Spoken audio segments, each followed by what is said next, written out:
transportation is the top source of CO2 emissions worldwide. And today we'll talk about how we can decrease our carbon footprints after the pandemic, both on a day-to-day basis, as well as in the long-term security of our planet. The panelists today are Dr. Lucy Mahoney, who is the Walking and Cycling Network Manager at C40 Cities, Mark Chambers, Director of the New York City Mayor's Office of Sustainability, and Ashley Renee, an environmental activist and influencer.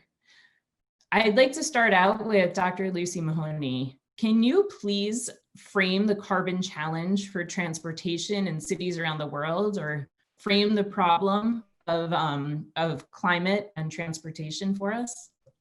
Yeah, and absolutely. And first off, just to say thank you so much for inviting me to speak today. So I work for a climate action NGO, as mentioned. So let's start by looking at the big picture, the climate emergency. It is very real, and its effects are already being felt across the globe. At 1 degree of overheating, our cities are already experiencing a new climate reality. And just this year, we've witnessed wildfires across Australia, floods across the UK, where I'm based. This past month, we've had floods in China and India. And in terms of droughts, The Economist in April ran a story stating that the American West's drought is its second worst for 12 centuries. But we know what we need to do. We need to keep global warming below 1.5 degrees, and we do this by focusing our attention and our action where greenhouse gas emissions are biggest. This is namely areas such as transport. So transport is the fastest growing source of global emissions, with people and goods moving faster and further than they ever have before. And all of this movement comes at a climate cost. Especially with a growing global population. So we know that 72% of global transport emissions come from road vehicles, and there are other emission increases in other areas too, such as aviation.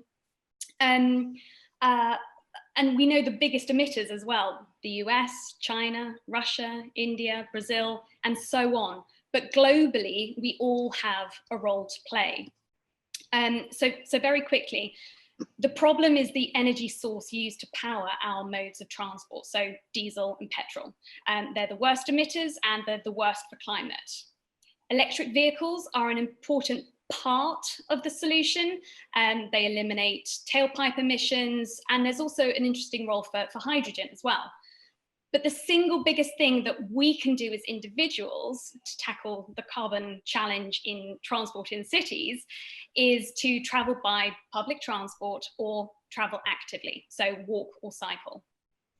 And very quickly, it is a global challenge, and it affects everything and everyone, from the global to the hyperlocal level. Every country, every city, every town, we're facing similar challenges. And as I say, people can play a really big part by transitioning away from fossil fuel powered vehicles.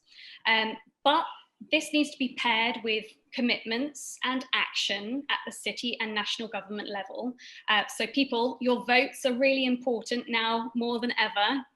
And finally, active and public transport are extra awesome because they are the most efficient way for moving lots and lots of people around cities.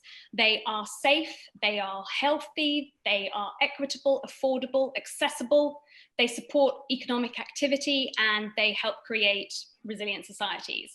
These are exactly the outcomes that we want to see baked into city living, so that high quality walking, cycling, and public transport go hand in hand with a just and resilient society.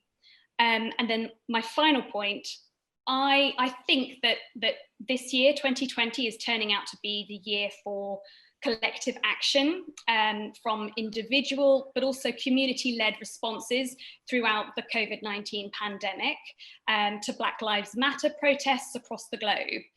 we know that our cities need to be inclusive and resilient, and we know that our transport systems and our streets need to be attractive to people from all walks of life. So they're welcoming for all ages, genders, ethnicities, incomes, abilities. And we're finally waking up to the fact that they also need to be adapted for extreme weather events and an uncertain future climate. So in a nutshell, it's a major challenge, but it's a challenge that we can definitely navigate together.